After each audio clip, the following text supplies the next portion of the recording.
आज इस वीडियो में मैं एक ऐसे कंसेप्ट के ऊपर बात करने वाला हूं जो बहुत ही famous book Power versus Force से लिया गया है।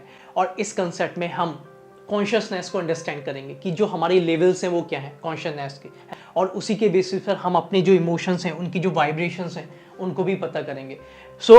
सबसे पहले अगर हम बात करें, जो शेम है, जो सबसे जिसकी एनर्जी लेवल एनर्जी वाइब्रेशन कम है वो है शेम। उससे ऊपर है गिल्ट, इसकी 30 है। Empathy, grief and fear.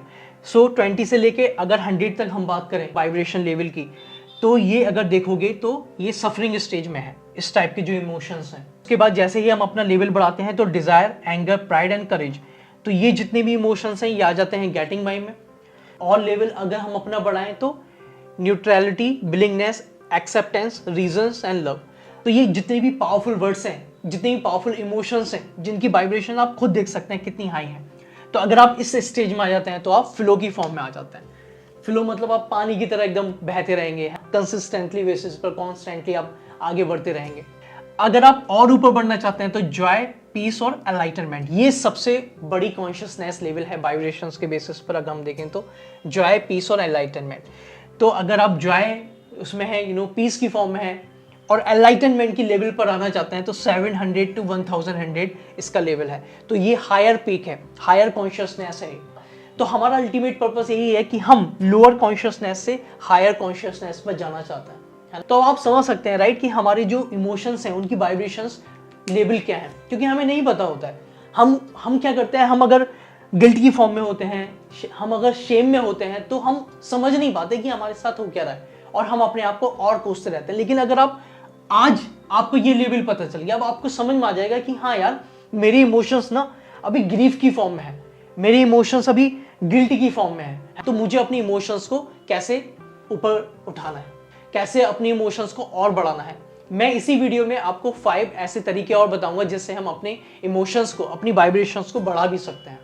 लेकिन उससे पहले हमें ये समझना है अच्छे से कि ये कंसेप्ट कैसे काम करता है। तो आप समझ गए कि लोअर वाइब्रेशन से हमें हायर वाइब्रेशंस पे जाना है। अल्टीमेट पर्पस यही है, क्योंकि इस वाइब्रेशंस पर आप सब कुछ कर सकते हैं, मुझे लगता है। अब बात करते हैं कि वो ऐसे 5 टाइप्स क्या हैं जिससे हम अपनी वाइब्रेशन लेवल बढ़ा सकते हैं। फर्स्ट हैक, अगर आप फॉरगिव कर देते हैं, क्योंकि कहीं ना कहीं इसी की वजह से हमारी एनर्जी कम होती है और हम सफरिंग मोड में आ जाते हैं। जैसे मैंने बताया, सबसे नीचे शेम है, फिर ग्रीफ है, फिर एम्पैथी है। तो ये सबसे नीचे लोअर वाइब्रेशंस हैं। इसी वजह से हम इसी एनर्जी लेवल में घूमते रहते हैं, क्योंकि हम बोझ लेके बैठे रहते हैं। तो इसलिए मन से, मैं ये नहीं कह रहा बाहर से आप फॉरगिव कर दीजिए, अंदर ही अंदर आप उसको फॉरगिव कर दीजिए।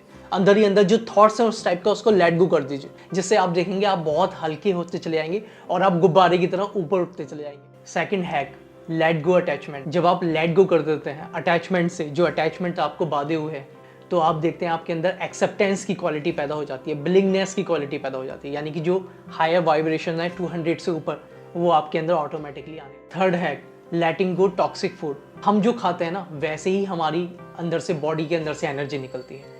तो जो भी टॉक्सिक फूड हम ज़्यादा खाते हैं ना, उससे हमारी लेवल, एनर्जी लेवल पर बहुत ज़्यादा इफेक्ट पड़ता है, हमारी वाइब्रेशंस पर। अगर आप एक ऐसा खाना खाएंगे तो आपको, आपकी लेवल, आपकी एनर्जी लेवल नीचे ही रहेगी, डाउन ही रहेगी। आपको पूरे दिन नींद ही आती रहेगी, लेथार्जिक मोड में ही आप रहेंगे, है ना। आपको कुछ करने का मन नहीं करेगा।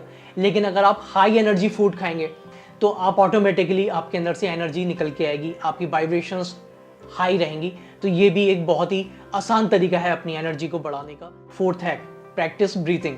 जब आप ब्रीथिंग एक्सरसाइज करते हैं ना, ऑक्सीजन ज़्यादा जाती है आपके अंदर बॉडी में, ब्रीथिंग, ब्रीथ आउट की हेल्प से। तो जितनी ज़्यादा ऑक्सीजन लेवल जाएगी उतना ज़्यादा हमारी एनर्जी बढ़ेगी। इवन आपने देखा भी होगा, हर मेडिटेशन प्रैक्टिस आपकी ब्रेथ से ही स्टार्ट होती है, ब्रीथिंग एक्सरसाइज से ही स्टार्ट होती है, चाहे योगा हो, चाहे मेडिटेशन है। तो ये भी आपको देखना है, इसलिए ब्रीथिंग एक्सरसाइज कीजिए डेली बेसिस पर, जिससे आपके अंदर एनर्जी लेवल हाई रहेगा। Fifth hack, consume right content. जी हाँ, ये भी आपको देखना है कि आप जो कंज्यूम कर रहे हैं, जो कंटेंट कंज्यूम कर रहे हैं, वो कैसा है, वो आपको अपलिफ्ट करने वाला है या डाउनलिफ्ट करने वाला है।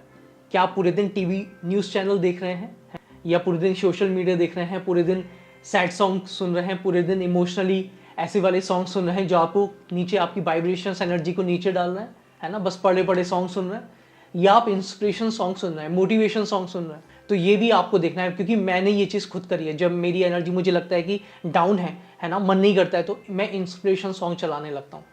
मैं मोटिवेशनल सॉन्ग्स चलाने लगता हूँ, जिससे मेरी एनर्जी अपने आप ही बढ़ने लगती है। ये मैंने खुद फील किया है, मैं खुद करता हूँ उस चीज़ को। जब मैं जिम जाता हूँ या कहीं भी, या जब मैं सुबह मॉर्निंग में उठता हूँ, क्योंकि मॉर्निंग में जब हम उठते हैं तो हमारी एनर्जी लेवल डाउन ही रहता है, हमें उससे बढ़ाना पड़ता है।